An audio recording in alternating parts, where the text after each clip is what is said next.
So వాక్యము. ఈరోజు దేవుడు మనతో మాట్లాడే వాక్యము, మనము ప్రార్థన యోధులము. ప్రార్థన యోధులము. We are prayer warriors. దేవుడు అంటున్నాడు మనందరం కూడా ప్రార్థన యోధులం. ప్రతి క్రైస్తవుడు చేయాల్సిన మొట్టమొదటి బాధ్యత ప్రార్థించడం అండి. ప్రార్థించకపోతే మనము ఏమి కూడా రుచి చూడలేము, ఏ ఆశీర్వాదాలు కూడా పొందుకోలేము. అది మనందరికీ తెలుసు. కానీ తెలిసి కూడా మనం ఇంకా ప్రార్థనలో వీక్ అవుతుంటాము. తెలిసి కూడా మనం ప్రార్థన చేయలేకపోతుంటాము. ఒకటి గుర్తుపెట్టుకోండి, ప్రార్థన చేస్తున్నప్పుడు ఎన్నో డిస్ట్రాక్షన్స్ వస్తుంటాయి. అందరికీ కామనే. ప్రార్థన అనగానే నిద్ర వస్తుంటది. ప్రార్థన అనగానే ఎవరో ఒకరు తలుపు కొడుతుంటా అంటారు. ప్రార్థన అనగానే శరీరం బలహీనతలు వస్తుంటాయి. ఏదో ఒకటి గుర్తొస్తుంటా ఉంటది. వీటన్నిటిని జయించాలి. మనందరము యోధులము, ప్రార్థన యోధులము.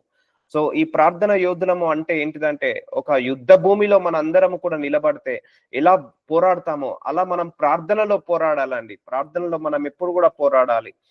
చాలా మంది ప్రార్థనలో వీక్ ఉండడం వల్ల చాలా బలహీనతలు పొందుకుంటున్నారు. చాలా బలహీనతలు వస్తున్నాయి. శరీర బలహీనతలు, అనారోగ్య సమస్యలు, లేకపోతే కుటుంబ సమస్యలు, దరిద్రము, పేదరికం ఇవన్నీ తీసుకొచ్చేది ప్రార్థన జీవితం లేకపోవడం వల్ల. మనం ఎంతగా ప్రార్థన చేస్తామో అంత ఎక్కువగా అభివృద్ధి చెందుతాము. ప్రార్థనలో ఎప్పుడు కూడా మనం వీక్ కావద్దండి. ఎప్పుడు కూడా వీక్ కావద్దు. ప్రార్థన మనం ఎలా అంటే సెల్ఫ్ పుషప్ అనాలి. సెల్ఫ్ పుషప్ అంటే మనల్ని మనము పుష్ చేసుకోవాలి. ప్రార్థనను మనల్ని మనము నెట్టుకోవాలి. ప్రార్థన చేయాలి ఎలాగైనా అని మనకు మనము ప్రార్థించుకోవాలి.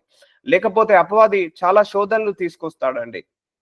అపవాది చాలా శోధనలు తీసుకొస్తాడు. Your prayer is your weapon. మన ప్రార్థననే మన ఆయుధం అండి. ఎప్పుడైనా కూడా ఒకటి గుర్తుపెట్టుకోవాలి, ప్రార్థన అనే ఆయుధాన్ని మనకు దేవుడు ఇచ్చేశాడు. ఆయుధాన్ని మనము వాడాలి ఎప్పుడు కూడా.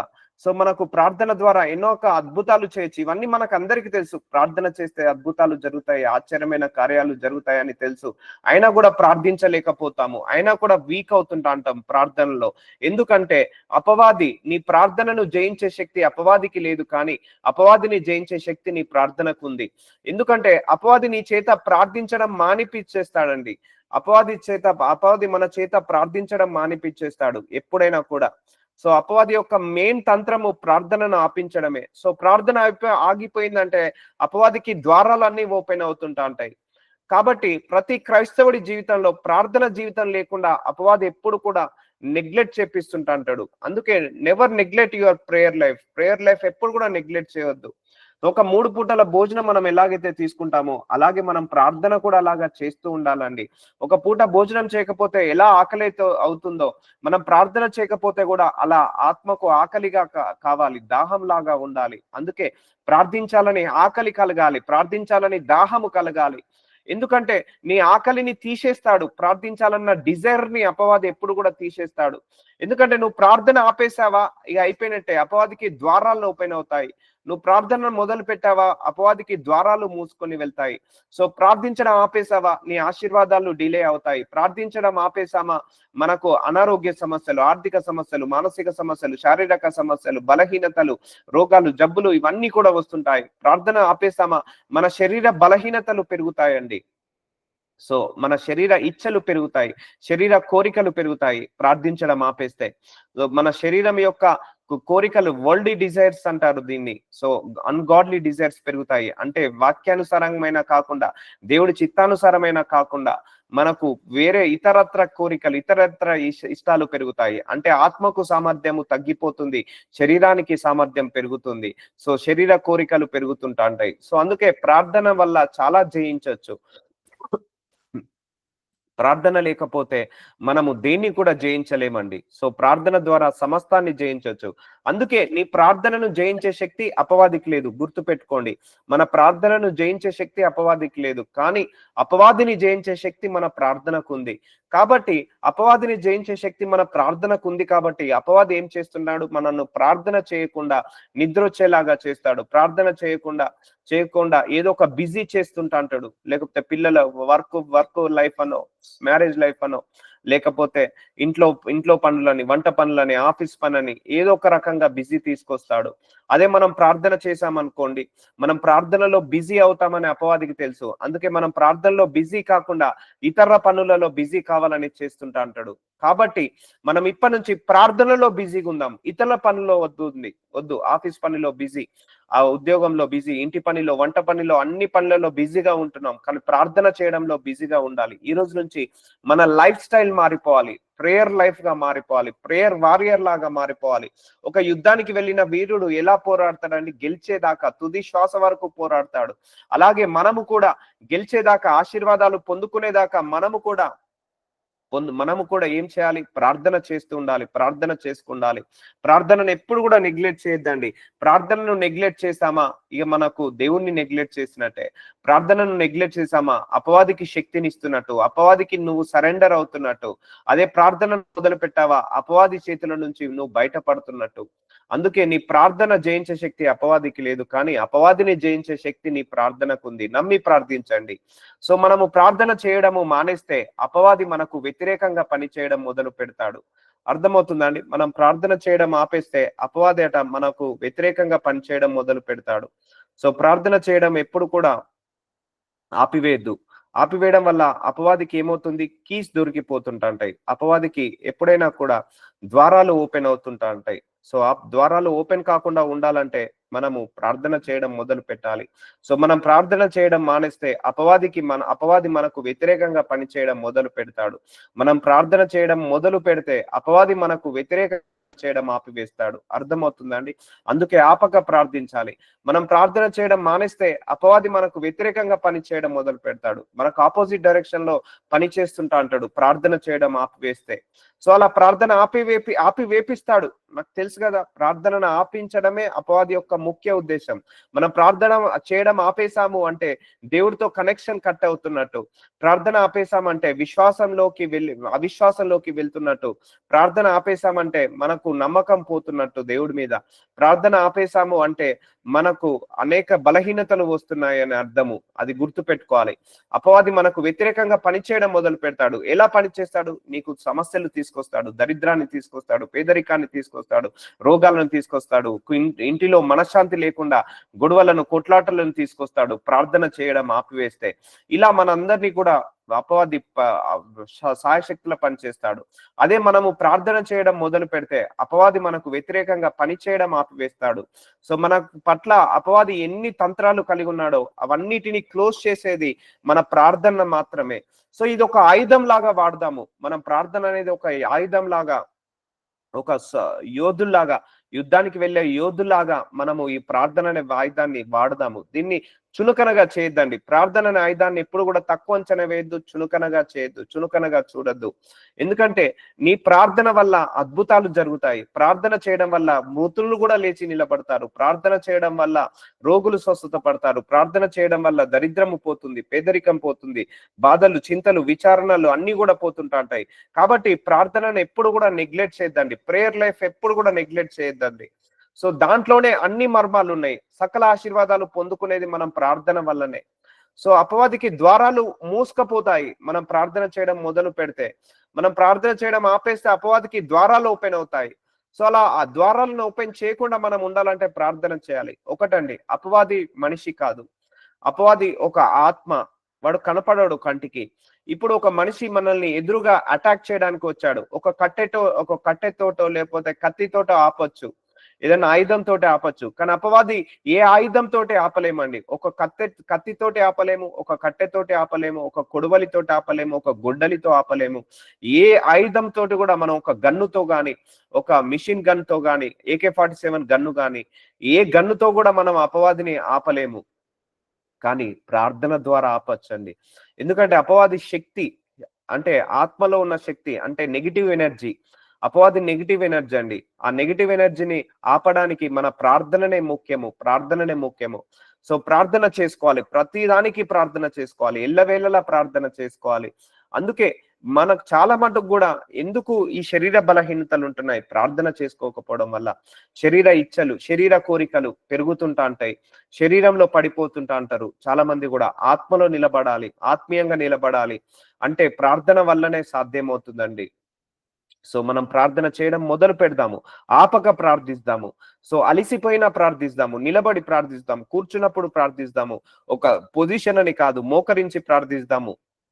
ఎల్లవేళలా ఎడతెగక ప్రార్థిద్దాం. మళ్ళీ చెప్తున్నాను. మనం ప్రార్థన మొదలుపెట్టగానే నిద్రొస్తుందా? అక్కడ అపవాది నిన్ను ఆపడానికి నీకు వ్యతిరేకంగా పనిచేస్తున్నాడు.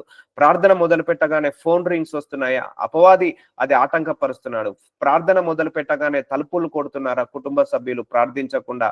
అపవాది వాళ్ళ ద్వారా నిన్ను ఆపివేస్తున్నాడు. ఎలా సాయశక్తులా ప్రయత్నిస్తాడండి. మనం ప్రార్థించకుండా సాయశక్తుల అపవాది మనల్ని ఏం చేస్తుంటా అంటాడు? ఆపివేస్తుంటా అంటాడు. ప్రేయర్ చేసుకోకుండా, ప్రేయర్ లైఫ్ సాగకుండా. అందుకే ప్రేయర్ లైఫ్ ఆగిపోయిందా నీ ఆశీర్వాదాలు డిలే అవుతుంటా ఉంటాయి. ప్రేయర్ లైఫ్ ఆగిపోయిందా మనశ్శాంతి ఉండదు, దీర్ఘశాంతం ఉండదు. ప్రేయర్ లైఫ్ ఉందా మనము శరీర బలహీనతలో పడిపోతుంటా ఉంటాం, శరీరంలో పడిపోతుంటా ఉంటాం, ఆత్మలో నిలబడలేకపోతాము. సో కాబట్టి prayer life is the very very important. అందరికీ తెలుసు క్రైస్తవ జీవితంలో ప్రేయర్ లైఫ్ ఇంపార్టెంట్ అని తెలుసు, అయినా కూడా ప్రార్థించలేరు. సో ఎందుకు? లేజినెస్ వస్తుంది. ప్రేయర్ అనగానే లేజినెస్ వస్తుంది, ప్రేయర్ అనగానే నిద్ర వస్తుంది, ప్రేయర్ అనగానే ఆకలిస్తుంది, ప్రేయర్ అనగానే ఎక్కడెక్కడో సంగతులు గుర్తొస్తా ఉంటాయి. సో ప్రేయర్ చేసినప్పుడు ఒకటే గుర్తు పెట్టుకోండి, ఫర్గెట్ ఎవ్రీథింగ్. సో అన్ని టెన్షన్లను మనం మర్చిపోవాలి. అన్ని టెన్షన్లను పక్క పెట్టేసి మన మనస్సు, మన ఆత్మ, మన బుద్ధి, మన ఆలోచనలు, మన తలంపులు అన్ని కూడా దేవుడి మీదకి లగ్నం అయిపోవాలి. అందుకే అంతేగాని నీ బాధల మీదకి, నీ చింతల మీదకి, నీ యొక్క అవసరాల మీదకి, నీ ప్రేయర్ మీదకి, నీ మనస్తత్వం, నీ మనసు వెళ్ళకూడదు ఎప్పుడు కూడా. మన మనస్సు అంతా కూడా దేవుడి మీదకి లగ్నం కావాలి ప్రేయర్ చేసేటప్పుడు. ఆపక ప్రార్థించాలి, నమ్మి ప్రార్థించాలి. సో ఇవి 2 కండిషన్స్ మాత్రం ఎప్పుడు కూడా మర్చిపోవద్దండి. సో చాలా మటుకు కూడా ప్రేయర్‌లో వీక్ అవుతున్నారు. ఒకసారి నువ్వు ప్రార్థించి చూడు, కంటిన్యూయస్ గా దరిద్రాన్ని తీసివేస్తది నీ ప్రార్థన, పేదరికాన్ని వేసేస్తది నీ ప్రార్థన, బలహీనతలను తీసివేసేస్తది ప్రార్థన, అలాగే నానా విధములైన వ్యసనాల నుంచి విడుదల కలగ చేస్తది ప్రార్థన. ఎందుకంటే అపవాదిని ఆపివేస్తుంటది. ఇవన్నీ అపవాది క్రియలండి. ఈ అపవాది క్రియలన్నిటిని ఆపే శక్తి మన ప్రార్థనకు మాత్రమే ఉంది. ఎందుకంటే అపవాది కంటికి కనపడడు, మన కంటికి కనపడడు. కంటికి కనపడని శత్రువుతో యుద్ధము చేయాలి అంటే మనకు ప్రార్థన అనే ఆయుధము వాడాల్సిందే. వాడు 10,000 తంత్రాలు వేయనియండి. మనం మార్నింగ్ లేవగానే ఒక ప్రణాళిక కలిగి ఉంటాం కదా. మనము ఈ టైంకి తినాలి, ఇది బ్రేక్ఫాస్ట్, ఇది లంచ్, ఇది డిన్నర్ చేయాలి అని ఒక ప్రణాళిక కలిగి ఉంటాము. ఆఫీస్కి ఇలా వెళ్ళాలి అని ఒక ప్రణాళిక కలిగి ఉంటాము. ఆఫీస్కి ఈ టైంకి పోవాలి, ఈ టైంకి రావాలని ఒక ప్రణాళిక కలిగి ఉంటాము. అలాగే మనం ఇలాగా సంపాదించుకోవాలి, ఇలా గృహం కొనుక్కోవాలి, పిల్లల్ని చదివించాలి అని ఇలా మనం అన్ని విషయాలలో ప్రణాళిక కలిగి ఉన్నట్టు అపవాది కూడా మన విషయంలో ప్రణాళిక కలిగి ఉంటాడండి. ఒక ప్రణాళిక కలిగి ఉంటాడు. మనల్ని ప్రార్థన చేయకుండా ఆపాలని ప్రణాళిక, మనం ఎదగకుండా ఆపాలని ప్రణాళిక, మనం ఇల్లు కట్టుకోకుండా ఉండాలని ప్రణాళిక, దేవుడికి దగ్గరగా రాకుండా ఉండాలనే ప్రణాళిక, లేకపోతే అనారోగ్య సమస్యలను తీసుకొచ్చి ఆరోగ్యం లేకుండా ఉండాలనే ఒక ప్రణాళిక. ఇలా నానా విధములైన ప్రణాళికలు కలిగి ఉంటారు.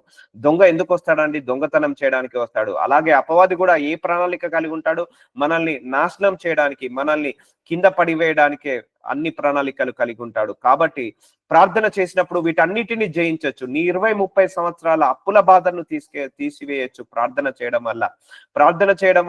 20 సంవత్సరాల నుంచి ఉన్న బీపీ, షుగర్, థైరాయిడ్, కొలెస్ట్రాల్ కూడా మనం ఆపివేయచ్చు ప్రార్థన చేయడం వల్ల. తరతరాల నుంచి 20, 30, 50, 100 సంవత్సరాల నుంచి ఉన్న జనరేషనల్ కర్సెస్ కూడా మనం బ్రేక్ చేయొచ్చు ప్రార్థన వల్ల. So prayer is the weapon. Prayer కి ఆన్సర్ వస్తుందండి, ప్రేయర్ కి సమాధానం వస్తుందండి, ప్రేయర్ కి సాక్ష్యం వస్తుందండి. సాక్ష్యం రాని ప్రేయర్ అంటూ ఉండదండి. ఎన్నో సంవత్సరాల అపవాది క్రియలు అన్నిటిని కూడా లయపరచొచ్చు మనం అందరము కూడా. అంత గొప్ప ప్రార్థన అనే ఏంటిది విపన్ని దేవుడు మనకి ఇచ్చేసాడు. దేవుడు మనకి ఇచ్చేసాడు, అది నువ్వే వాడు, నువ్వే ఉపయోగించు. నీకు ఇచ్చేసాను ఆ ఆయుధాన్ని. ఇప్పుడు ఒకసారి ఆర్మీ చూద్దాము, ఇండియన్ ఆర్మీ చూసుకోండి. వాళ్ళ ఒక వ్యక్తులు జాయిన్ అయిపోతారు ఇండియన్ ఆర్మీలో, వాళ్ళను నేర్పిస్తారు పాకడం ఎలాగా, నడవడం ఎలాగా, లేకపోతే పైనుంచి చెట్ల మించి దూకడం ఎలాగా, లేకపోతే కొండల మీద నుంచి దూకడం ఎలాగా, లేకపోతే మోచేతుల మీద నడవడం ఎలాగా, లేకపోతే గన్ షూట్ ఎలా చేయాలో అన్ని రకాలుగా ట్రైనింగ్ ఇచ్చేసి వాళ్ళను యుద్ధం వచ్చినప్పుడు యుద్ధ భూమిలో నిలబెట్టి వాళ్ళు ఇక మీరే పోరాడండి, మీ చేతికి కత్తులను, మీ చేతులను బాంబులను, మీ చేతికి గన్నులను అన్నిటిని ఇచ్చాను, మీరే పోరాడండి పంపిస్తారు ఆ ఆర్మీ ఆఫీసర్స్, ట్రైనింగ్ చేసిన వాళ్ళను.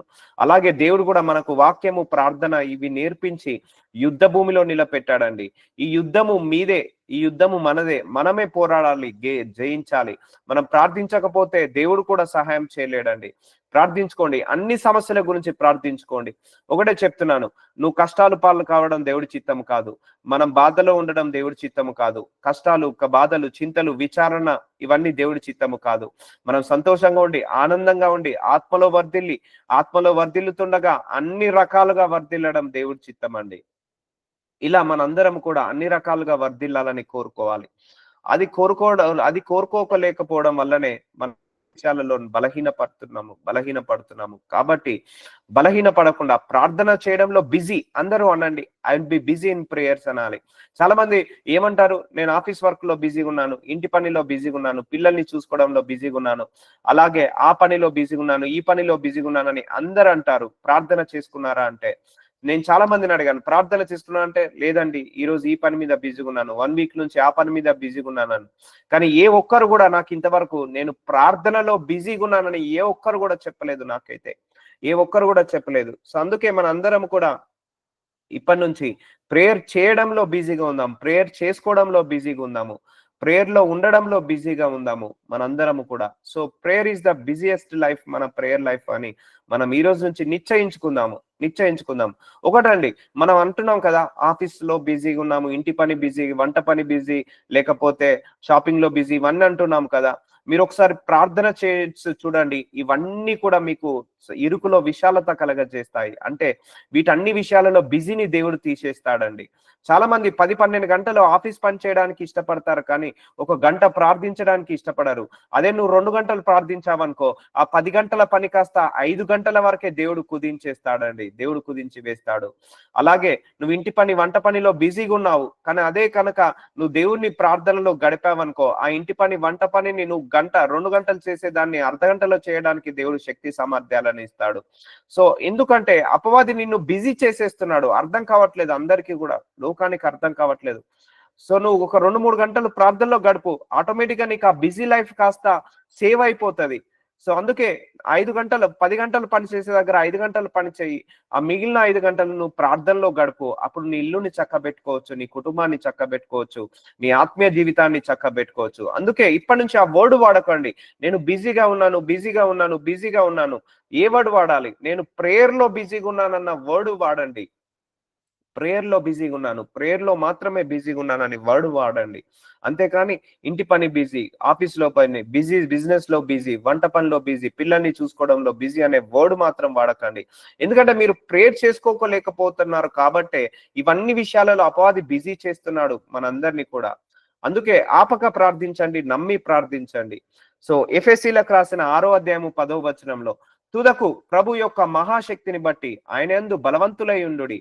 తుదకు ప్రభు యొక్క మహాశక్తిని బట్టి ఆయన యందు బలవంతులై ఉండేది.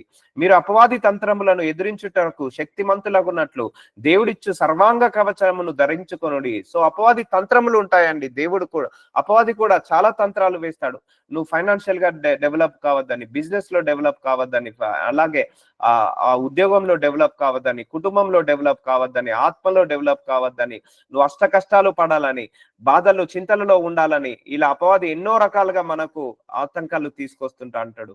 కానీ దేవుడు ఇచ్చిన సర్వాంగ కవచనము ధరించుకొనుడి. ఈ ప్రార్థననే కవచనాన్ని మనము ధరించుకొని అప్పుడు అపవాది శక్తులను జయించే శక్తి మన అందరికీ ఇచ్చేశాడు. చెప్తున్నా కదా, అపవాది శక్తులందరినీ జయించే శక్తిని మన అందరికీ దేవుడు ఇచ్చేశాడు. ఒకటే చెప్తున్నాను, అపవాది 10,000 ప్రణాళికలు కలిగి ఉండనియండి, 10 లక్షల ప్రణాళికలు కలిగి ఉండండి. నువ్వు 1 గంట ప్రార్థించావా, అవన్నీ పటాపంచలైపోతాయి. వాడు ఎన్ని తలంతులు కలిగి ఉన్నా, ఎన్ని తంత్రాలు కలిగి ఉన్నా, ఎన్ని ఉద్దేశాలు కలిగి ఉన్నా, అవన్నిటిని కూడా క్యాన్సల్ అయిపోతాయి. అందుకే నువ్వు అపవాదిని భయపెట్టించే ఆయుధం నీ దగ్గరనే ఉంది. చాలా మంది అపవాదికి భయపడతారండి. నువ్వు అపవాదికి భయపడాల్సిన అవసరం లేదు. నువ్వు ప్రార్థన పరుడైతే వాడే నీకు భయపడతాడు. సో నీ ఆర్థిక సమస్యలన్నిటిని కూడా తీసివేసే శక్తి నీ ప్రార్థనకు ఉంది. నీ కుటుంబ సమస్యలు, బలహీనతలను విడుదల కలిగించే శక్తి నీ ప్రార్థనకు ఉంది. అందుకే నమ్మి ప్రార్థించండి. సో అపవాదికి ఎవరు భయపడకండి. వాడికి నీ ప్రార్థన మించిన శక్తి వాడి దగ్గర లేదు. నీ ప్రార్థనను ఆపే శక్తి వాడికి లేదు. నీ ప్రార్థనను దాటుకొని జయించే శక్తి వాడికి లేదు. అపవాదే నీ ప్రార్థనను చూసి భయపడతాడు. అర్థమవుతుందా అండి? అపవాది మన ప్రార్థనను చూసి భయపడుతుంటా అంటాడు. సో మనము వాడిని చూసి భయపడద్దు. వాడిని చూసి భయపడద్దు. ఇస్ ఎ ఏంటిది, మనము శరీరం ఉన్నాము. సో వాడికి శరీరం లేదు. సో శరీరం లేని వాడే మనల్ని భయపెట్టిస్తే శరీరం ఉన్న వాళ్ళం మనం ఎంత భయపెట్టించాలి. అందుకే దేవుడు నీకు సర్వాంగ కవచనము, ఆ ప్రార్థననే ఆయుధం అనే కవచనాన్ని ఇచ్చాడు. ఆ కవచాన్ని వాడండి, వాడండి. ఎవరు కూడా నెగ్లెక్ట్ చేయకండి ప్రేయర్ లైఫ్ ని. ఎందుకంటే ప్రేయర్ లైఫ్ దేవుడి మీద విశ్వాసాన్ని పెంచుతుంది. ప్రేయర్ లైఫ్ దేవుడితో సహవాసాన్ని పెంచుతుంది. దేవుడి మీద నమ్మకాన్ని పెంచుతుంది. ప్రేయర్ లైఫ్ వల్ల పరిశుద్ధంగా ఉంటాము. నువ్వు ప్రేయర్ చేసుకోవడం ఆపేసావా, అపరిశుద్ధతలో పడిపోతావు. ఆ తప్పులు, పొరపాట్లు, పాపాలు, దోషంలో పడిపోతాము. ప్రేయర్ చేయడం ఆపేసామా, వ్యభిచారంలో పడిపోతారు. ప్రేయర్ చేయడం ఆపేసారా, ఆ యొక్క లోకాశలు, లోక ఇచ్చలలో పడిపోతారు. ప్రేయర్ చేయడం ఆపేసామా, వ్యసనాలకు బానిస అవుతారు. అదే ప్రేయర్ చేయడం మొదలు పెట్టావంటే వీటన్నిటిని జయించే శక్తి దేవుడు ఇస్తాడు. కాబట్టి నీ ప్రేయర్ మాత్రము ఎప్పుడు కూడా అల్టిమేట్ సొల్యూషన్ ఇస్తది. ప్రేయర్ మాత్రం అల్టిమేట్ సొల్యూషన్ ఇస్తది. ఆయుధాన్ని మీకే ఇచ్చేసాడండి. ప్రతి ఒక్కరికి ఇచ్చేసాడు. ప్రతి ఒక్కరిలో కూడా ప్రార్థించే శక్తి ఉందండి. ఇప్పుడు దేవుడు పక్షపాతి కాదని నేను చాలా సందర్భాల్లో చెప్పాను. నేను ప్రార్థించినప్పుడు, మీరు కూడా ప్రార్థించినప్పుడు దేవుడు వింటాడు. అందరికీ సమానంగా న్యాయం చేసే దేవుడు మన దేవుడు. సో నమ్మి ప్రార్థించండి, విశ్వాసంతో ప్రార్థించండి, బలంగా ప్రార్థించండి, కంటిన్యూస్ గా ప్రార్థించండి, ఆలిసిపోకుండా, ఆగిపోకుండా ప్రార్థించండి, ప్రార్థనకు జవాబు వచ్చేదాకా ప్రార్థించండి. ఇప్పుడు మనకు ఒక రోగం వచ్చిందండి, ఆ తగ్గేదాకా మెడిసిన్ వేస్తామా లేమా, తగ్గేదాకా ప్రతిరోజు మనం ఆ మెడిసిన్ వాడుతూనే ఉంటాము. అలాగే నీ ప్రార్థనకు జవాబు వచ్చేదాకా ఆ మెడిసిన్, ప్రార్థననే మెడిసిన్ వాడుతూనే ఉండండి. సర్వాంగ కవచనము దేవుడు ఇచ్చేశాడు. నువ్వే పోరాడురా, నువ్వు నా దగ్గర దాకా రావాల్సిన అవసరం లేదు. నీకే నేను ప్రార్థననే ఆయుధాన్ని ఇచ్చాను. వాడు ఉపయోగించు, అపవాది తంత్రాలను ఎదిరించు. వాడికి నీకంటే శక్తి లేదు అని దేవుడు ఇచ్చేశాడు. సో లోకాన్ని జయించిన దేవుడు మన లోపల పెట్టేశాడు, మన లోపలనే ఉన్నాడు. సో జయించండి, బలహీనులుగా కాకండి. మీరందరూ ట్రైన్డ్. మీ అందరి లోపల పరిశుద్ధాత్మ దేవుడు ఉన్నాడు. అందరి లోపల కూడా దేవశక్తి ఉంది. మన విశ్వాసంలో మనం నిలబడాలి. ఎవరి మీద ఆధారపడద్దు. ఎందుకంటే దేవుడే ఎవరి మీద ఆధారపడకుండా నీలో విశ్వాసం పెరగాలని పరిశుద్ధాత్మ దేవుని ఇచ్చాడు. ఆ పరిశుద్ధాత్మ దేవుడు సహాయంతో నువ్వు ప్రార్థన చెయ్యి. దేవుణ్ణి నమ్మి ప్రార్థన చేయి, నువ్వు అద్భుతాలు చూస్తావు అన్నాడు. యేసు ప్రభు వారిని 12 మంది శిష్యులను పిలుచుకున్నాడు. ఆయన కూడా ఒకటే అన్నాడు, మీరు నా మీద ఆధారపడకండి, మీ విశ్వాసం మీద ఆధారపడండి. మీరు ప్రార్థన చేసుకోండి. అంతెందుకు, మరి నేను దేవుణ్ణే కదా, నువ్వు నా పక్కనే ఉన్నారు కదా, మీరు నా శిష్యులే కదా, నేను ప్రార్థిస్తాను కదా, నేనున్నాక మీరు ఎందుకు ప్రార్థిస్తున్నారు, నేనున్నాక మీరు ఎందుకు భయపడుతున్నారని ఆయన అన్నాడా ఎక్కడైనా? అల్ప విశ్వాసులారా, మీ విశ్వాసం ఎక్కడ? మీ విశ్వాసంలో ఎదగండి, ప్రార్థన జీవితంలో మీరు పైకి రండి అని ప్రోత్సహించాడు శిష్యులందరినీ కూడా. నెగ్లెక్ట్ చేసేవాడు కాదు. ప్రార్థన జీవితాన్ని ఎప్పుడు కూడా ఆయన ఎంకరేజ్ చేసేవాడు కాదు. ప్రార్థన లేని జీవితాన్ని ప్రార్థించాలని ప్రోత్సహించేవాడు దేవుడు. సో అలా నమ్మి ప్రార్థించండి, విశ్వాసంతో ప్రార్థించండి, బలంగా ప్రార్థించండి. సో అప్పుడు దేవుడి యొక్క అద్భుతాలను, దేవుడి యొక్క కార్యాలను మనందరం కూడా చూడొచ్చు. సో ప్రార్థన జీవితం లేకుండా ఏమి పొందుకోలేమండి. సో అపవాదిని పడివేస్తాడు. అపవాదిని నువ్వు ప్రార్థించకపోతే అపవాది నిన్ను పడివేస్తాడు. నువ్వు ప్రార్థించావంటే నువ్వు అపవాదిని పడివేయచ్చు అంటే ఓడిపించవచ్చు. సో ప్రార్థన చేయకపోతే అపవాది నిన్ను ఓడిపిస్తాడు. నువ్వు ప్రార్థన చేస్తే అపవాదిని నువ్వు ఓడిపించవచ్చు. సో ఇప్పుడు చెప్పండి, మీరు ఓడిపిస్తారా, లేకపోతే వాడి చేతిలో మీరు ఓడిపోతారా? సో మనందరం కూడా ఆ ప్రేయర్ లైఫ్ ని బెటర్ లైఫ్ గా మార్చుకోవాలి, బిజీ లైఫ్ గా మార్చుకోవాలి. సో ఎందుకంటే ప్రేయర్ లైఫ్ లేకుండా నువ్వు పరలోకానికి వెళ్ళలేము. దేవుడితో సావాసం చేయకుండా పరలోకానికి వెళ్ళలేము. విశ్వాసం లేకుండా దేవుడికి ఇష్టడై ఉండుట అసాధ్యము. సో ప్రేయర్ చేయడం వల్ల విశ్వాసం పెరుగుతుంది. ప్రేయర్ చేయడం వల్ల నెమ్మది, శాంతి, సమాధానం వస్తుంది. మనం ప్రేయర్ చేయడం ఆపేసాం అనుకోండి, అవిశ్వాసంలోకి వెళ్ళిపోతాము. అవిశ్వాసంలోకి వెళ్ళడం కూడా దేవుడికి వ్యతిరేకంగా పాపం చేసిన వాళ్ళమే. ప్రేయర్ చేయకపోతే ఏమవుతుంది? నిరుత్సాహ గుండా, నిస్పృహ గుండా వెళ్తాము. డిసప్పాయింట్మెంట్, డిమోటివేషన్, డిప్రెషన్, డిస్సాటిస్ఫాక్షన్ వస్తుంటది. ప్రేయర్ చేయడం వల్ల లైఫ్ లో ఫెయిల్యూర్, ప్రేయర్ చేయడం ఆపేయడం వల్ల లైఫ్ లో ఫెయిల్యూర్, మ్యారేజ్ లో ఫెయిల్యూర్, అండ్ బిజినెస్ లో ఫెయిల్యూర్, ఇలా లైఫ్ లో, మినిస్ట్రీలో ఫెయిల్యూర్స్. గొప్ప గొప్ప సంఘాలు ఎలా నడవబడుతున్నాయండి? ప్రేయర్ చేయడం వల్లనే. సో ఇప్పుడు సంఘం కట్టబడుతున్నప్పుడు 2 గంటలు ప్రార్థించాలి. సంఘము నిలబడ్డ తర్వాత 12 గంటలు ప్రార్థించాలి. సంఘము ఎదిగిన తర్వాత 20 గంటలు కూడా ప్రార్థించాల్సి వస్తుందండి. ఎందుకంటే ప్రార్థన చేయకుండా సంఘము నిలబడలేదు. అలాగే ప్రార్థన చేయకుండా నీ కుటుంబము నిలబడదండి. ప్రార్థన చేయకుండా నీ కుటుంబము నిలబడదు. కాబట్టి ప్రార్థన జీవితాన్ని ఎప్పుడు కూడా నెగ్లెక్ట్ చేయొద్దు. ఎప్పుడు కూడా నెగ్లెక్ట్ చేయొద్దు. అపవాదిని ఓడించే శక్తి నీ ప్రార్థనకుంది. అపవాదిని పడవేసే శక్తి నీ ప్రార్థనకుంది. అపవాదిని నలగొట్టే శక్తిని, చితగొట్టే శక్తిని, నశింపజేసే శక్తిని నీ ప్రార్థనకుంది. కాబట్టి నీ ప్రార్థనలో శక్తి ఉందని నమ్మి ప్రార్థించండి. విశ్వాసంతో ప్రార్థించండి. గొప్ప గొప్ప అద్భుతాలు చూడండి. గొప్ప గొప్ప కార్యాలు చేయండి. సో అట్లీస్ట్ మనమన్నా బ్రతకాలి కదా. సో అట్లీస్ట్ మనకన్నా మంచి 3 పూటల భోజనము, మంచి ఆరోగ్యము, శరీరంలో బలము, అలాగే ఇంటిలో గృహంలో స్వస్థత ఇవన్నీ కూడా రావాలంటే మనందరికి కూడా ప్రార్థన శక్తి అనేది చాలా ఇంపార్టెంట్ అండి. ప్రార్థన శక్తి చాలా ఇంపార్టెంట్. దేవుడిచ్చిన సర్వాంగ కవచనము ధరించుకోవాలి. ఎప్పుడు కూడా ధరించుకొనే ఉండాలి. అందుకే don't week in prayers. Prayer లో ఎప్పుడు కూడా వీక్ కాకండి. ఏలేనగా ఎఫెసీలకు రాసిన 6:12 ఏలేనగా మనం పోరాడుచున్నది శరీరులతో కాదు. అపవాదికి శరీరం లేదండి. వాడు ఒక ఆత్మ, దురాత్మ, దుష్టాత్మ, కంటికి కనపడని ఆత్మ. ఆ ఆత్మ మనం ఆపాలంటే మనం చేతులతో ఆపలేము. లేకపోతే మన డోర్ పెట్టి ఆపలేము, గేట్ పెట్టి ఆపలేము, విండోస్ పెట్టి ఆపలేము, లేకపోతే ఒక గన్ను పెట్టి ఆపలేము అపవాదిని. సో నీ ప్రార్థన, నీ నోటి నుంచి వచ్చే ఒక 10 నిమిషాల ప్రార్థన వల్ల నువ్వు అపవాదిని ఆపివేయచ్చు. అందుకే మనము పోరాడుతున్నది శరీరులతో కాదు గాని ప్రధానులతోను, అధికారులతోను, ప్రస్తుత అంధకార సంబంధుల లోకనాథులతోను, ఆకాశ మండలమందున్న దురాత్మల సమూహములతోను పోరాడుచున్నాము. సో మనందరము వీటితో పోరాడుతున్నామండి. ఈ దురాత్మల వల్లనే మనము దురాత్మల వల్లనే మనకు అనారోగ్య సమస్యలు వస్తున్నాయి, బాధలు వస్తున్నాయి, చింతలు వస్తున్నాయి. అపవాది ఏంటిది, దరిద్రము, పేదరికం వస్తున్నాయి, ఈ అప్పుల బాధలు వస్తున్నాయి. ఇవన్నీ దురాత్మల వల్లనే వస్తున్నాయండి. చాలా మంది ఎంతమంది లేరండి బ్లాక్ మ్యాజిక్ ల పడి సర్వం కోల్పోయిన వాళ్ళు, చేతబడి చేతిలో పడి ఎంత సర్వాన్ని కోల్పోయిన వాళ్ళు ఎంతమంది లేరండి. సో వాటన్నిటిని కూడా జయించే శక్తి మన ప్రార్థనకు ఉందండి. ఈ అంధకార శక్తులు, ఈ వాయుమండల శక్తులు, చీకటి శక్తులు, దురాత్మలు, దయాలు, భూతాలు, వీటన్నిటిని కూడా జయించే శక్తి మన ప్రార్థనకు ఉంది. అపవిత్రాత్మలను జయించే శక్తి ప్రార్థనలకు ఉంది.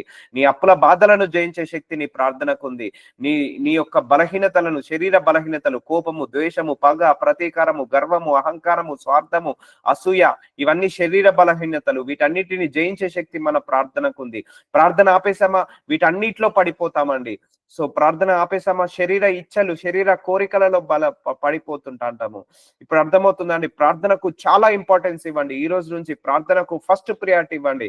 మీరు ప్రార్థన చేస్తే మార్గాలు సరళమవుతాయి. మనం ప్రార్థన చేసే అద్భుతాలు, మనకు నూతన ఆపర్చునిటీస్ వస్తాయి. ప్రార్థన చేస్తే దేవుడితో సావాసం పెరుగుతుంది. విశ్వాసము, నమ్మకము, పరిశుద్ధత, పవిత్రత అన్ని కూడా పెరుగుతాయండి.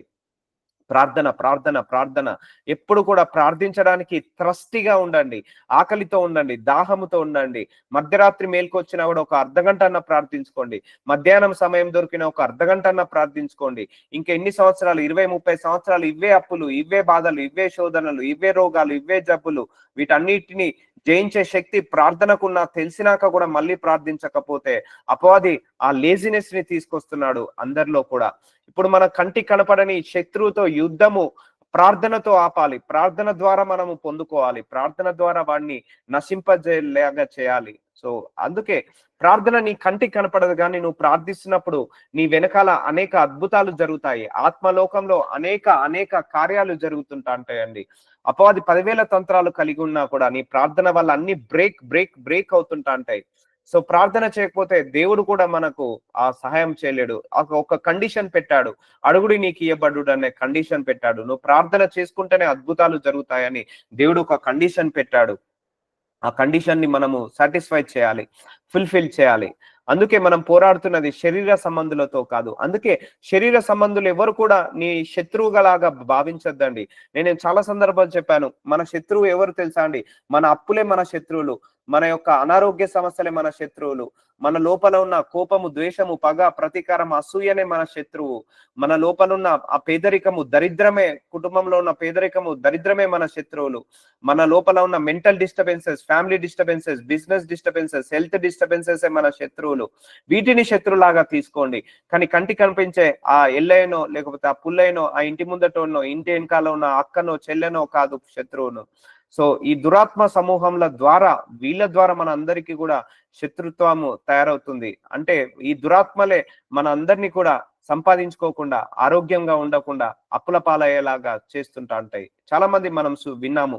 ఈ బ్లాక్ మ్యాజిక్స్ ద్వారా అనేక మంది కుటుంబాలు నాశనం అయిపోతుంటాయి. సో వాటన్నిటిని జయించే శక్తి కూడా మన ప్రార్థనకు ఉందండి. సో ఒకటండి గుర్తుపెట్టుకోవాలి. నీ ప్రార్థనను నమ్మి ప్రార్థించండి. సో అపవాదికి శక్తి లేదని నమ్మి ప్రార్థించండి. అపవాదిని ఎప్పుడు కూడా నువ్వు హై లెవెల్‌లో చూడొద్దు. వాడినొక చీమలాగా చూడాలి. ఒక చీమలాగా చూడాలి. అంత తక్కువ స్థాయిలో చూడాలి. చాలా మంది అపవాదికి భయపడతారు. దేవుడికి భయపడరు. అదేంటో ఏమో నాకు అర్థం కాదు. చాలా మంది దేవుడి శక్తి కంటే అపవాది శక్తిని ఎక్కువగా నమ్ముతారు. అపవాది శక్తిని ఎక్కువగా గ్లోరీ చేస్తారు. అంత లేదండి అక్కడ. సీన్ లేదు. నువ్వు ఎవరి శక్తి పని చేస్తదో నువ్వు నమ్మితే అదే శక్తి పనిచేస్తదండి. నువ్వు దైవశక్తి నమ్ముతదని పనిచేస్తే దైవశక్తే పనిచేస్తది. దుష్టాత్మ శక్తి పనిచేస్తదని నమ్మితే దుష్టాత్మ శక్తే పనిచేస్తది. కానీ మనము దేన్ని నమ్మాలి? దైవశక్తినే నమ్మాలి. సో నీ నమ్మకాన్ని బట్టి కూడా పనులు జరుగుతుంటాయి. అందుకే అపనమ్మకాన్ని, అల్ప విశ్వాసాన్ని, అవిశ్వాసాన్ని తీసివేసేసుకొని మీ ప్రార్థనకు ఒక శక్తి ఉందని నమ్మండి. ఇప్పుడు యుద్ధానికి వెళ్తున్న వీరుడి దగ్గర కత్తి ఉంటదండి. ఆ కత్తిని పట్టుకొని పోరాడుతూనే ఉంటాడు. వచ్చిన వాళ్ళను నరుకుతుంటా అంటాడు, ఆపుతుంటా అంటాడు, కట్ చేసుకొని వెళ్తుంటా అంటాడు. సో ఆ కత్తి ద్వారా అన్నిటిని ఆపేసుకొని ముందుకి జయించుకుంటూ వెళ్తాడు. అలాగే మనము కూడా మన పోరాటాలను, మన శ్రమలను, మన అప్పులను, మన బాధలను, సమస్యలను అన్నిటిని కూడా జయించుకుంటూ వెళ్ళే శక్తిని ప్రార్థనకుంది. మోకరించి ప్రార్థించు, నిలబడి ప్రార్థించు. అలాగే నువ్వు విశ్వాసంతో ప్రార్థించు, నమ్మకంతో ప్రార్థించు. తప్పకుండా చూస్తారండి. తప్పకుండా చూస్తారు. యేసు ప్రభు వారు ప్రార్థిస్తగా మృతులు 3 రోజులు చనిపోయిన తర్వాత కూడా లేసొచ్చారండి. చనిపోయిన మరణం నుంచి కూడా లేసొచ్చారు యేసు ప్రభు వారు ప్రార్థించినప్పుడు. సో మృతుల్లో కూడా లేపగలిగే శక్తి ప్రార్థనకు ఉంది. సో ఒక భక్తుడు ప్రార్థించినప్పుడు వర్షాలు ఆగిపోయాయి. మళ్ళీ అదే భక్తుడు ప్రార్థించినప్పుడు వర్షాలు కూడా వచ్చాయి. అంటే మన ప్రార్థనకు ప్రకృతిని కూడా కంట్రోల్ చేసే శక్తి ప్రార్థనకు ఉందండి. అది ఎప్పుడో ఒకసారి అమావాస్యకో పౌర్ణమికోసారో ప్రార్థన చేయడం కాదు. రోజు ప్రార్థించిన వాళ్ళకే ఆ శక్తి ఉంటుందండి. రోజు క్రమం తప్పకుండా ప్రార్థిస్తున్నప్పుడు నీ ప్రార్థన శక్తి పెరుగుతుంది. ప్రార్థన బలము పెరుగుతుంటది. ఇప్పుడు మనము 3 రోజులకోసారి అన్నం తింటున్నామా? వారం రోజులకోసారి తింటున్నామా? రోజు 3 పూటలు తింటున్నామా? రోజు 3 పూటలు ఎందుకు తినాలి? శరీరం వీక్ కావద్దు, శరీరం బలహీనతగా ఉండొద్దు అనే కదా. శరీరంలో ఆరోగ్యంగా ఉండాలనే కదా ప్రతిరోజు మార్నింగ్ లేవగానే బ్రేక్‌ఫాస్ట్, దాని తర్వాత ఒక టీ తాగుతారు. మళ్ళా 11:00 స్నాక్స్, మళ్ళా 1:00 లంచ్, మళ్ళా ఈవినింగ్ 4:00 స్నాక్స్, మళ్ళా ఈవినింగ్ 8:00 డిన్నర్, మళ్ళా పడుకునేటప్పుడు నీళ్ళు తాగేసి పడుకుంటారు. ఎందుకు ఇన్నిసార్ల?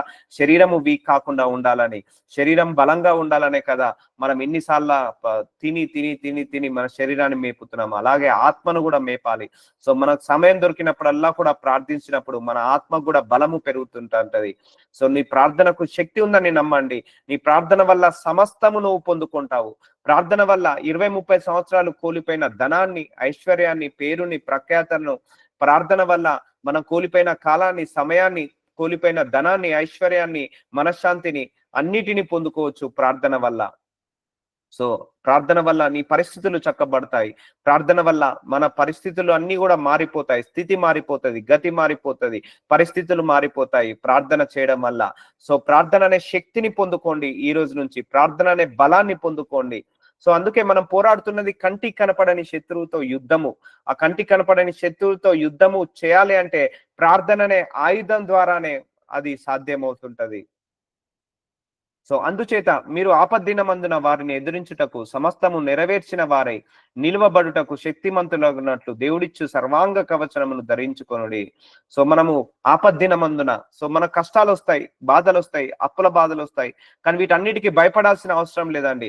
వాటన్నిటిని జయించే శక్తి మనందరికీ దేవుడు ఇచ్చాడు. ఆ సర్వాంగ కవచనంని ధరించుకోవాలి. సమస్తము నిలవబడుటకు శక్తిమంతులగునట్లు. ఒకటే గుర్తుపెట్టుకోండి. మీకు ఇంకొక కీ చెప్తున్నాను. ఏదైనా కష్టం వచ్చినా, ఏదైనా బాధ వచ్చినా, ఏదైనా అనారోగ్య సమస్య వచ్చినా భయపడద్దండి. ఫస్ట్ మనం భయపడద్దు.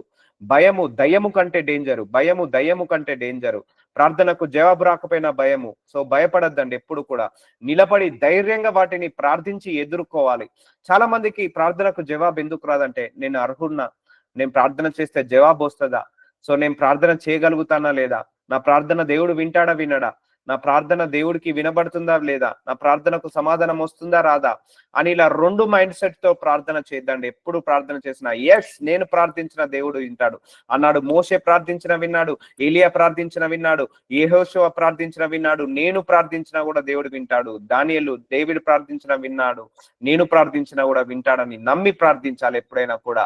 సో నాకు అర్హత ఉందా, నాకు పాపిని, నేను పుణ్యాత్ముని కాదు, సో నాకు ప్రార్థనకు జవాబు వస్తుందా అనే నెగిటివ్ మైండ్ సెట్ తోటి ప్రార్థిస్తే తప్పకుండా మీకు ప్రార్థనకు జవాబు రాదు. Positive mind set. సో ఆపద్దిన మందున మనందరినీ కాపాడేది మన ప్రార్థన మాత్రమే. అందుకే దేవుడు ఆ కవచాన్ని ఇచ్చేశాడు, వాడుకోవాలి. ఇప్పుడు యుద్ధానికి వెళ్లే వీరుడికి కత్తులు ఇచ్చేస్తాడు, నువ్వే వాడుకోరా అని వదిలేస్తాడు. AK-47 గన్ ఇస్తాడు, నువ్వే వాడుకోరా అని వదిలేస్తాడు. ఒక బాంబులు ఇస్తాడు, నువ్వే వాడుకోరా అని వదిలేస్తాడు. లేకపోతే దగ్గరుండి వాళ్ళు ఏమి ట్రైనింగ్ ఇచ్చిన తర్వాత దగ్గరుండి చూడరు. అందుకే నీకు దేవుడు ఆ కవచాన్ని ఇచ్చేశాడు, వాడండి వాడండి. ఏలియా మన వంటి స్వభావం. యాకోబు 5వ అధ్యాయం 17వ వచనంలో, యాకోబు 5వ అధ్యాయం 17వ వచనము, ఏలియా మన వంటి స్వభావం గల మనుషుడే. ఏలియా అనే ఒక ప్రవక్త ఉన్నాడండి బైబిల్లో, మనలాంటి మనిషే. ఆయన ప్రార్థిస్తే ప్రకృతి కంట్రోల్ అయ్యేదండి. వర్షింపకుండునట్లు అతడు ఆసక్తితో ప్రార్థన చేయగా, ఆసక్తితో ఒక లైన్ అండర్ చేసుకోండి, ఆసక్తితో ప్రార్థన చేయండి. నా అప్పుల బాధలు పోవాలని ఆసక్తితో ప్రార్థన చేయండి. నేను సొంత గృహము కట్టుకోవాలని ఆసక్తితో ప్రార్థన చేయండి. నా దరిద్రము, నా పేదరికం పోవాలని ఆసక్తితో ప్రార్థన చేయండి. నా పరిస్థితులు, నా స్థితి, నా గతి పోవాలని ప్రార్థన చేయండి. నాకున్న బాధలు, చింతలు పోవాలని ఆసక్తితో ప్రార్థన చేయండి. ఏలియా అనే వ్యక్తి, బైబిల్లో ఒక వ్యక్తి ఉన్నాడండి, ఏలియా అనే వ్యక్తి. ఆయన ఆసక్తితో ప్రార్థన చేయనప్పుడట వర్షము కుర్చకుండా 3.5 సంవత్సరాలు భూమి మీద వర్షం పడలేదు. ఆయన వర్షం కురవద్దు అని ప్రార్థించాడు. 3.5 సంవత్సరాల వరకు భూమి మీద వర్షమే లేదండి, ఒక్క చుక్క వర్షమే లేదు ఆయన ప్రార్థించినప్పుడు. ఆయన కూడా మనలాంటి మనిషే, మనలాగానే రక్త మాంసం ఉన్న శరీరమే. ఆయన ప్రార్థించిన ఒక అద్భుతం జరిగింది. ఎందుకంటే ఆయన ప్రతిరోజు ప్రార్థన చేసేవాడు, దేవుడితో సహవాసం చేసేవాడు. వాళ్ళు ఆహారం తిన్నట్టుగా ప్రార్థనను తినేవారు. అతడు మళ్ళా ప్రార్థన చేసినప్పుడు ఆకాశము వర్షం ఇచ్చాను, భూమి తన ఫలమే ఇచ్చాను. చూసారా అండి, ఏలియా ప్రార్థించినప్పుడు ప్రకృతి ఆయన కంట్రోల్లోకి వచ్చేసింది. నేచర్ ని కంట్రోల్ చేసే శక్తి కూడా మన ప్రార్థనకు ఉందండి. నేచర్ ని కంట్రోల్ చేయొచ్చు, లేకపోతే మన శత్రువులను కంట్రోల్ చేయొచ్చు, మన పాపాన్ని కంట్రోల్ చేయొచ్చు. ప్రార్థన చేయకపోతే పాపంలో పడిపోతామండి. దేవుడికి విరోధంగా ప్రార్థన చేయకపోవడం కూడా దేవుడికి విరోధంగా పాపం చేసిన వాళ్ళం అవుతాము. అందుకే మనం ప్రార్థన చేసినప్పుడు, ఏలియా ప్రార్థన చేసినప్పుడు 3.5 సంవత్సరాలు వర్షాలు ఆగిపోయాయి. మళ్ళీ ఆయన ప్రార్థన చేసినప్పుడు మళ్ళీ వర్షాలు కురిచాయి. సో ఇంత గొప్ప శక్తి ప్రార్థనకు ఉందండి. సో మనకు వర్షాలతో సంబంధం లేదండి. అదంతా మనకెందుకు, వర్షాలు అవసరమా, పడడం పడకపోవడం దేవుడు ఇస్తున్నాడు. మన పాయింట్ అది కాదు. మన కుటుంబ సమస్యలలో ఏవైతే ఉన్నాయో ఫస్ట్ మనల్ని మనం చక్కదిద్దుకుందాము, తర్వాత వర్షాల సంగతి తర్వాత వెళ్దాము, సూర్యుడి సంగతి, చంద్రుడి సంగతి వెళ్దాము. యెహోషువ అనే ఇంకో ప్రవక్త ఉంటాడు. ఆయన ప్రార్థించినప్పుడు, జోషువ అంటారు, ఆయన ప్రార్థించినప్పుడు సూర్యుడు, చంద్రుడు కొన్ని రోజుల వరకు అక్కడే ఆగిపోయాడు. సూర్యుడు రాలేదు, సూర్యుడు అలాగే నిలిచిపోయాడు, చంద్రుడు రాలేదు. సో అలాంటి అద్భుతాలు మనకు అవసరం లేదు. మనకు కావాల్సిందల్లా మన ఇంట్లో అద్భుతాలు, మంచి 3 పూటల భోజనము, మంచి వస్త్రాలు, మంచి ఆరోగ్యము, మంచి బలము, మంచి కుటుంబంలో మంచి సొంత ఇల్లు కొనుక్కోవాలి, దేవుడితో సావాసం చేయాలి, ఆత్మలు ఎదగాలి. సో ఇలాంటి వాటి మీద మనము ప్రార్థించుకోవాలి. అట్లీస్ట్ మన బేసిక్ నీడ్స్ అన్న లేకపోతే ఎలా? సో వీటన్నిటిని కూడా నమ్మి ప్రార్థించండి. ఇంకొక ట్రిక్ చెప్తున్నాను. ప్రార్థన ఎప్పుడు కూడా 1 రోజు చేసి, 3 రోజులు చేసి, 1 వీక్ చేసి ప్రార్థించడం ఆపేస్తారండి. ఇప్పుడు మీకే బీపీ షుగర్ ఉందండి. డాక్టర్ ఎన్ని రోజులు మెడిసిన్ వాడమంటాడు? 3 నెలలు వాడమంటాడు. తగ్గకపోతే ఇంకో 3 నెలలు ఎక్స్టెండ్ చేస్తాడు, 6 నెలలు. ఒకవేళ బీపీ 200 ఉంటే 100 mg ఇస్తాడు. బీపీ 400 ఉంటే 200 mg ఇస్తాడు. అంటే నీ యొక్క రోగాన్ని బట్టి కూడా డాక్టర్ ఏం చేస్తాడు? డోసును పెంచుతాడు. అలాగే నీ యొక్క పరిస్థితులు కూడా బట్టి నీ ప్రార్థన డోసుని పెంచాలండి. ఇప్పుడు అంతే కదండి. ఇప్పుడు 400 ఉన్న బీపీకి ఒక 50 mg టాబ్లెట్ ఇస్తే సరిపోతుందా? 25 mg టాబ్లెట్ ఇస్తే సరిపోతుందా? సరిపోదు కదా. ఒక 400 ఉన్న బీపీకి, షుగర్ కి ఒక 200 250 mg sugar tablet, BP tablet ఇస్తే అది సెట్ అవుతుంది ఆ డోసు. అలాగే నీకున్న సమస్యలను బట్టి కూడా నీ ప్రార్థన డోసుని పెంచాలండి. ప్రార్థన డోసుని పెంచాలి. నీకు సమస్యలు ఎక్కువవుతున్నాయా? గంట ప్రార్థించు. ఇంకా ఎక్కువవుతున్నాయా? 2 గంటలు ప్రార్థించు. ఇంకా ఎక్కువవుతున్నాయా? 4 గంటలు ప్రార్థించు. సో అలసిపోక ఎడతెగక ప్రార్థించు, అప్పుడు నీ సమస్యలన్నీ పోతుంటాంటాయి. సో డాక్టర్ కూడా అలాగే ట్రీట్మెంట్ ఇస్తాడు. నీ యొక్క రోగాన్ని బట్టి మందుని రాస్తాడు, ఆ డోసుని పెంచుతాడు. అందుకే నీ కష్టాలను బట్టి కూడా నువ్వు డోసుని పెంచుకోవాలి. సో ఒక రోజు ప్రార్థించి 2 రోజులు పడుకుంటే మళ్ళా బీపీ పెరుగుతుంది. ఒక రోజు టాబ్లెట్ వేసుకున్నాను, మళ్ళీ 3 రోజుల తర్వాత టాబ్లెట్ వేసుకోలేదండి 3 రోజుల వరకు. అప్పుడు ఏమవుతుంది?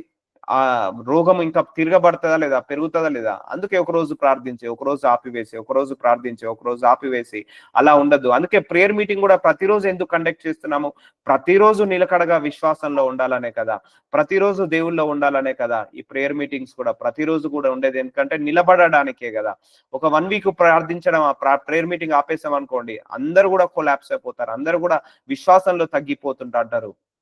అలా తప్పిపోకుండా ప్రతిరోజు ఈ ప్రేయర్ మీటింగ్ పెట్టేది ఎందుకు? మీ అందరినీ కూడా బలపరచడానికే.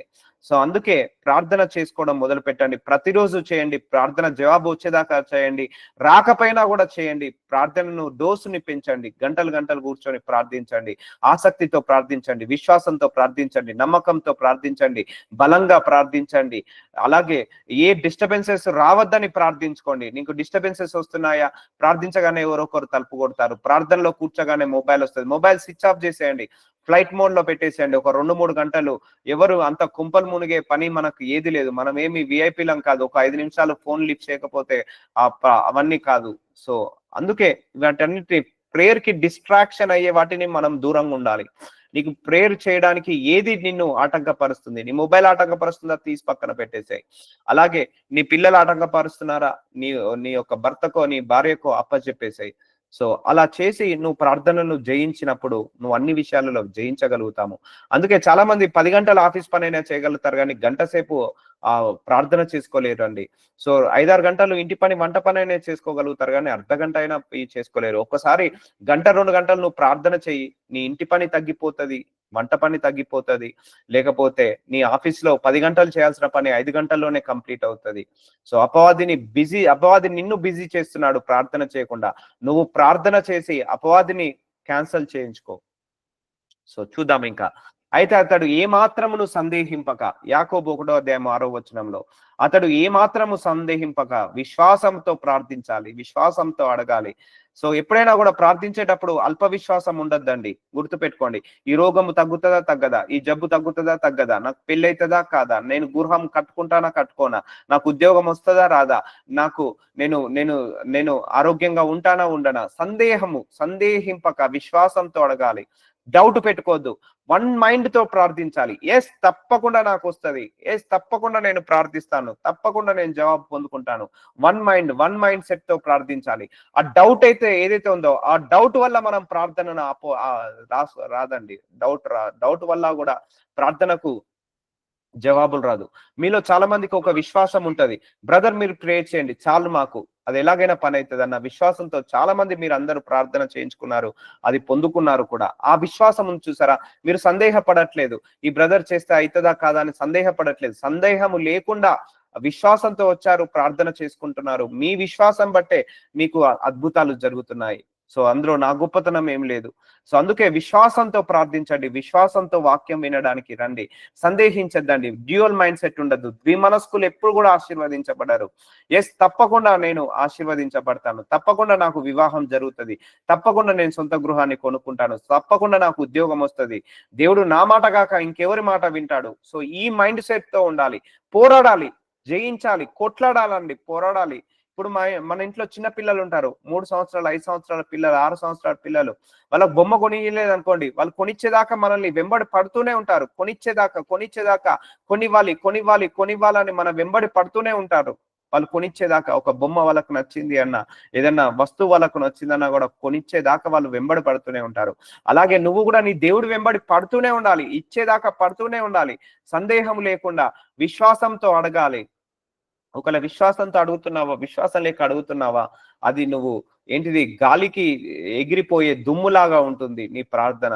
సో అలా ఉండకూడదు. అట్టి మనుష్యుడు ద్విమనస్కుడై తమ సమస్త మార్గంలందు అస్థిరుడు. సో ద్విమనస్కత్వం ఉండద్దండి ఎప్పుడు కూడా. ప్రార్థనలో ఎప్పుడు కూడా డ్యూయల్ మైండ్ సెట్ ఉండకూడదు. సమస్త మార్గంలందు అస్థిరుడు కనుక ప్రభు వలన తనకేమైనా దొరుకునని తలంచుకొనరాదు. సో దేవుడి వల్ల ఏం దొరకదండి? డౌట్. ఆవగింజంత విశ్వాసం ఉన్నా చాలు అన్నాడు దేవుడు. అలాగే ఆవగింజంత అనుమానం ఉన్నా కూడా నీ ప్రార్థనలకు జవాబు రాదండి. నీ ప్రార్థనకు జవాబు రాదు. ఆ అనుమానాన్ని తీసివేయండి. ఆవగింజంత అనుమానం కూడా రావద్దు ప్రభువా అని ప్రార్థించండి. ప్రభు వలన తనకేమైనా దొరుకునని తలంచుకొనరాదు. ఇక దొరకదండి అంటున్నాడు. నువ్వు 2 మైండ్ సెట్ తో ప్రార్థిస్తున్నావు. వస్తదా రాదా? ఇస్తాడా ఇవ్వడా? వింటున్నాడా వినట్లేదా? తగ్గుతదా తగ్గదా? అయితదా కాదా? సో ఈ మైండ్ సెట్ తో ప్రార్థించావనుకోండి తప్పకుండా నెగిటివే జరుగుతుంది కానీ పాజిటివ్ జరగదు. సో చాలా మంది రాయేసి చూస్తారు. ఈ రాయేసి చూద్దాము ఆ చెట్టు మీద కాయ పడతదా పడదా అని. సో గురి చూసి కొట్టాలి ఎప్పుడైనా చెట్టు మీద కాయ. ఆ చెట్టు మీద వేటగాడు ఒక పావురాన్ని కొట్టేటప్పుడు, ఒక పక్షిని కొట్టేటప్పుడు, వేటగాడు అడవి మృగాన్ని కొట్టేటప్పుడు గురి చూసి కొడతాడు. అంతేకాని ఏదో ఒక టైం పాస్ కొడదామని కొట్టద్దు. అందుకే నువ్వు టైం పాస్ కి ప్రేయర్ చేయొద్దు ఎప్పుడు కూడా. నమ్మి ప్రార్థించు, విశ్వాసంతో ప్రార్థించు, బలంగా ప్రార్థించు, వచ్చేదాకా ప్రార్థించు, రిపీటెడ్ గా ప్రార్థించు. ఎంబడి పడండి, దేవుడు ఎంబడి పడుతూనే ఉండాలి. ప్రార్థించే వరకు పడుతూనే ఉండాలి, పడుతూనే ఉండాలి. నువ్వు పొందుకునే వరకు, దొరికే వరకు నువ్వు దేవుణ్ణి వెంబడిస్తూనే ఉండాలి, వెంబడి పడుతూనే ఉండాలి, విసిగిస్తూనే ఉండాలి. ఇప్పుడు మనం బయట నిలబడ్డాము ఒక బస్ స్టాండ్ లో, ఒక బెగ్గర్ వస్తాడు, వచ్చి చేయి చాపుతాడు. మనం ఏమంటాం, వెళ్ళిపో నా దగ్గర చిల్లర లేదంటారు. మళ్ళీ అక్కడే నిలబడి 2 సార్లు చేయి చాపుతాడు, 3 సార్లు చెప్తాడు, చెప్తే నీకు అర్థం కావట్లేదా, నువ్వు వెళ్ళిపో అని మనం విసురుకుంటాము. అయినా కూడా వాడు ఓపికతో 5వ సారి 10వ సారి అడిగితే మనం ఏం చేస్తాం, పాకెట్ తీసుకోరు నాయన నీతో గోలేందుకు అని ఇచ్చేసి మనం వెళ్ళిపోతాము. సో అలాగే దేవుణ్ణి కూడా అలాగే అడగాలి, అలసిపోకుండా అడగాలి. దేవుణ్ణి కూడా నమ్మకంతో అడగాలి, విశ్వాసంతో అడగాలి, పొందుకునే వరకు అడగాలి. అప్పుడు నీ ప్రార్థనకు జవాబు వస్తుంది. సో ఇచ్చేసిపోతాడు. ఎన్నిసార్లు అడుగుతున్నాడు కదా, ఇచ్చేద్దామని అవుతాడు. అందుకే పట్టుదల ఉండాలి. ఎప్పుడైనా ప్రార్థనలో పట్టుదల ఉండాలి. పట్టుదలతో ప్రార్థన. Never give up, never give up. Give up అనేది ఉండొద్దండి ప్రార్థనలో. Never give up. నీ బిజినెస్ సక్సెస్ ప్రార్థించు, లేకపోతే మనీ రావాలా ప్రార్థించు, వచ్చేదాకా ప్రార్థించు. అలసిపోవద్దు, డౌట్ పడద్దు. అలా నమ్మకంతో విశ్వాసంతో ప్రార్థించి జవాబు పొందుకోండి. ఎడతెగక ప్రార్థించండి. 1 తెస్సలోనియులకు రాసిన 5వ అధ్యాయం 17వ వచనంలో. సో ఎడతెగక ప్రార్థన చేయండి, ఎడతెగక ప్రార్థన చేయండి కంటిన్యూస్ గా. ఈ రోజు నేను ఈ ప్రేయర్ ని అడుగుతున్నాను దేవుణ్ణి, మీ అందరికీ కూడా ఎడతెగక ప్రార్థన చేసే శక్తి రావాలని అడుగుతాను దేవుణ్ణి. ఈ రోజు మనందరం కూడా దీని గురించి ప్రార్థిస్తాము. ఎడతెగక ప్రార్థన చేయుడి, ప్రతి విషయమందు కృతజ్ఞతాస్తుతులు చెల్లించుడి, ఇలాగు చేయుట యేసుక్రీస్తునందు మీ విషయంలో దేవుని చిత్తము. అన్ని విషయాలలో థ్యాంక్స్ చెప్పండి, ఎడతెగక ప్రార్థించండి. కష్టం వచ్చినా ప్రార్థించండి, నష్టం వచ్చినా ప్రార్థించండి, ప్రార్థనకు జవాబు వచ్చినా ప్రార్థించండి, ప్రార్థనకు జవాబు రాకపోయినా ప్రార్థించండి, అనారోగ్య సమస్యలు వచ్చినా ప్రార్థించండి, ఆరోగ్యం బాగున్నా ప్రార్థించండి. ఎందుకంటే మళ్ళీ అనారోగ్య సమస్యలు రాకుండా ఉండాలని. అప్పులు పోయాయా ప్రార్థించండి, మళ్ళీ ఎందుకంటే మళ్ళీ అప్పులు కాకుండా ఉండాలని ప్రార్థించడానికి. ఎడతెగక ప్రార్థించండి. మార్నింగ్ వెళ్ళేటప్పుడు ప్రార్థించండి, బయటికి వెళ్ళేటప్పుడు ప్రార్థించండి. అయ్యా నేను వెళ్తున్నాను, రాకపోకలందు తోడుగా ఉండనని ప్రార్థించండి. వచ్చిన తర్వాత నన్ను క్షేమంగా తీసుకొచ్చావని ప్రార్థించండి. ఆహారం తీసుకునేటప్పుడు ప్రార్థించండి, నాకు మంచి భోజనాన్ని ఇచ్చావు ప్రభు, ఈ తినే ఆహారం ద్వారా నాకు శక్తిని బలాన్ని ఇవ్వమని ప్రార్థించండి. అలాగే నువ్వు చేసే ప్రతిని బట్టి, అంటే ఆఫీస్ పని చేసేటప్పుడు అయ్యా నాకు ఈ ఉద్యోగాన్ని ఇచ్చావు, ఈ ఉద్యోగాన్ని ఇచ్చినందుకు వందనాలని ప్రార్థించండి. జీతం వచ్చిన తర్వాత నాకు ఈ నెల జీతాన్ని పంపించావు ప్రభు అని ప్రార్థించండి. అప్పులు లేకుండా, అనారోగ్య సమస్యలు లేకుండా నన్ను బలపరచావని ప్రార్థించండి. అన్ని వేళలా ఎడతెగక ప్రార్థించండి, అలసిపోకుండా ప్రార్థించండి, నమ్మకంతో ప్రార్థించండి, విశ్వాసంతో ప్రార్థించండి. ఇవన్నీ చేయడానికి మీరు ఏ పని ఆపాల్సిన అవసరం లేదండి. నేను ఇవన్నీ కూడా ప్రార్థన చేసుకుంటూనే పని చేయండి, పని చేసుకుంటూనే ప్రార్థన చేయండి. నడుచుకుంటూ వెళ్తున్నారా, నడుచుకుంటూ వెళ్ళేటప్పుడు ప్రార్థించండి. నోరు ఎందుకు ఖాళీగా ఉన్నది, మనసు ఎందుకు ఖాళీగా ఉన్నది? సో ప్రార్థిస్తూనే నడుచుకుంటూ వెళ్ళండి. మెట్రో ట్రైన్ లో కూర్చున్నారు, మనసులో ప్రార్థించండి. అయ్యా నాకు ఈ అప్పుల బాధలు ఉన్నాయి, తీసివే ప్రభువా, నాకు అనారోగ్య సమస్యలు ఉన్నాయి, తీసివే ప్రభువా, నేను ఇంకా ఆత్మలు ఎదగాలనుకుంటున్నాను. మనసులోనే ప్రార్థించుకోండి. సో నీ మనసులో స్మరిస్తూ ఉండండి. నువ్వు ఏదైతే నమ్ముతావో, ఏదైతే ప్రార్థిస్తావో, ఏదైతే నీ తలంపు కలిగి ఉంటున్నావో అదే నెరవేరుతుందండి. దేవుడు మన తలంపులను బట్టి ఆశీర్వదిస్తాడు, మన మనస్తత్వాన్ని బట్టి ఆశీర్వదిస్తాడు. అందుకే అన్ని విషయాలలో థ్యాంక్స్ చెప్పండి, డిసప్పాయింట్ కావద్దు ఎప్పుడు కూడా. ప్రార్థనకు జవాబు రావట్లేదా, ఒకటే చెప్పాలి, థ్యాంక్స్ అని చెప్పాలి. ప్రార్థనకు జవాబు వచ్చిందా, థ్యాంక్స్ అని చెప్పాలి. మ్యారేజ్ డిలే అవుతుందా, థ్యాంక్ యూ ప్రభువా, ఎందుకంటే మంచి వరుణ్ణి నాకు తీసుకొస్తున్నావని. అలాగే ఉద్యోగము డిలే అవుతుందా, నాకు మంచి ఉద్యోగాన్ని, మేనేజర్ ప్రెజర్ లేకుండా, మెంటల్ ప్రెజర్ లేకుండా, వర్క్ ప్రెజర్ లేకుండా, క్లయింట్ ప్రెజర్ లేకుండా మంచి ఉద్యోగాన్ని ఇస్తున్నందుకు థ్యాంక్స్ ప్రభు అని చెప్పాలి. ఇల్లు కట్టుకోవడానికి లేట్ అవుతుందా, అందుకే నువ్వు థ్యాంక్స్ చెప్పాలి. 2 BHK హౌస్ బదులు దేవుడు నీకు 3 BHK హౌస్ ఇస్తున్నాడు ఆ డిలేలో. సో అందుకే గర్భఫలము లేట్ అవుతుందా, నీకు మంచి శ్రేష్టమైన ఫలాన్ని, అంటే మంచి బుద్ధిమంతుని, గుణవంతుని, ధనవంతుని, ఐశ్వర్యవంతుని, జ్ఞానవంతుని ఇవ్వడానికి దేవుడు నిన్ను డిలే చేస్తున్నాడు, నీకు గర్భఫలం ఇవ్వకుండా. థ్యాంక్స్ చెప్పాలి. So positive, deep positive attitude. ఎప్పుడైనా దేవుడి వైపుకి పాజిటివ్ అటిట్యూడ్ గా ఉండాలండి. పాజిటివ్ మెంటర్ గా, పాజిటివ్ మైండ్ సెట్ తో ఉండాలి. కృతజ్ఞతాస్తుతులు చెల్లించాలి. దేవుడు కూడా ఇలా చేయుట దేవుడి చిత్తము, నా చిత్తము కాదు. సో థ్యాంక్స్ చెప్పండి. మీ ప్రతి పరిస్థితి, అప్పులు ఉన్నాయా, థ్యాంక్స్ చెప్పండి. అనారోగ్య సమస్యలు ఉన్నాయా, థ్యాంక్స్ చెప్పండి. ప్రార్థనలకు జవాబు రావట్లేదా, థ్యాంక్స్ చెప్పండి. ఉద్యోగం రావట్లేదా, పెళ్లి కావట్లేదా, సొంత ఇల్లు కట్టుకోవట్లేదా, థ్యాంక్స్ చెప్పండి. అనారోగ్య సమస్యలు పోవట్లేదా, అన్ని విషయాలలో థ్యాంక్స్ చెప్పండి. ఇలా చేయడం దేవుడి చిత్తము. అప్పుడు దేవుడు, అరే వీడి కష్టాల్లో కూడా నాకు థ్యాంక్స్ చెప్తున్నాడని నీకు ఆ కష్టాన్ని తీసివేస్తాడు. ఎడతెగక ప్రార్థించండి. అంటే కష్టాల్లో కూడా ప్రార్థించాలి, సుఖాల్లో ప్రార్థించాలి, నడుస్తున్నప్పుడు ప్రార్థించాలి, ఉన్నప్పుడు ప్రార్థించాలి, లేనప్పుడు ప్రార్థించాలి. ఎడతెగక అన్ని వేళలో ప్రార్థించండి. సో అందరూ కూడా ప్రార్థనలు ఏకీభవించండి. సో ఈరోజు వాక్యము, ఎడతెగక ప్రార్థించడమే దేవుడి యొక్క చిత్తము. అందరూ ప్రార్థనలో వీక్ అవుతున్నారని దేవుడు నాకు బయలుపరుస్తున్నాడు. విశ్వాసంతో ప్రార్థించట్లేదు. నేను ప్రార్థిస్తే అవుతుందా కాదా అని ప్రార్థన చేయడమే మానేశారు. సో అల్ప విశ్వాసంతో ఉన్నారని దేవుడు బయలుపరుస్తున్నాడు. అందరూ కూడా కళ్ళు మూసుకోండమ్మా. నాజరుడనేసయ్య, అందరూ కూడా కళ్ళు మూసుకోండి. నాజరుడనేసయ్య, ప్రార్థన, ఎడతెగక ప్రార్థించే శక్తిని మా అందరికీ కూడా దయచేయనైనా. అయ్యా, మేము ప్రార్థన చేయడానికి ఏవైతే శక్తులు అడ్డొస్తున్నాయో వాటన్నిటిని బంధించి వేస్తున్నాను. ఏవైతే బలహీనతలు అడ్డొస్తున్నాయో వాటన్నిటిని బంధించి వేస్తున్నానయ్యా.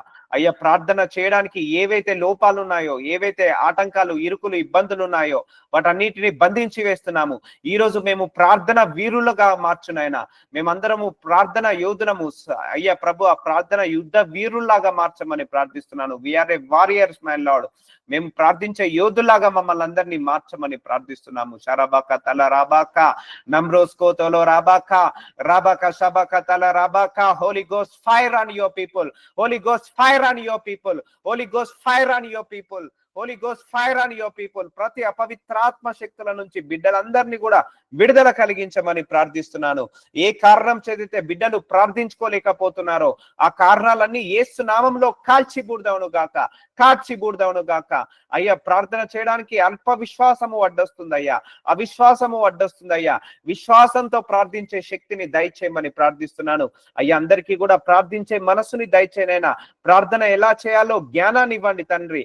ప్రార్థన చేసే మనసుని, ప్రార్థన చేసే జ్ఞానాన్ని, ప్రార్థన చేసే తెలివిని, ప్రార్థన చేసే తలంపులను బిడ్డలందరికీ కూడా దయచేయమని ప్రార్థిస్తున్నాను తండ్రి. ఏ ప్రార్థన చేయకుండా ఏ అపవాది అయితే ఆటంకపరుస్తున్నాడో ఆ అపవాది శక్తులన్నిటిని బంధించి వేస్తున్నాము, బంధించి వేస్తున్నాము, బంధించి వేస్తున్నాము. Lord, we want to become a prayer warriors from today onwards, my Lord. Lord Jesus, we want to become a busiest person in the prayers, my Lord. అయ్యా, ప్రేయర్ లో మేము బిజీగా ఉండే కృపను మాకు దయచేయమని ప్రార్థిస్తున్నాము. అయ్యా ప్రభువా, release the prayer without seizing, my lord. ఎడతెగక ప్రార్థించే ఆత్మను దయచేయమని ప్రార్థిస్తున్నాను. అయ్యా, ఎవరు కూడా మినిమం 3 గంటలు ప్రార్థన చేయగలిగే శక్తిని అందరికీ కూడా దయచేయమని ప్రార్థిస్తున్నానయ్యా. అయ్యా, దశమ భాగము 24 గంటలలో దశమ భాగము 2 గంటల 40 నిమిషాలు, దాదాపుగా 3 గంటలు మీతో గడిపే శక్తిని, జ్ఞానాన్ని, మనసుని, తలంపులను బిడ్డలందరికీ కూడా దయచేయమని ప్రార్థిస్తున్నాను. I release the power of prayer right away in the name of Jesus Christ I pray. Amen, amen, amen, amen, amen. Amen, amen, amen. I receive. Thank you. Thank you. Thank you. Praise the Lord.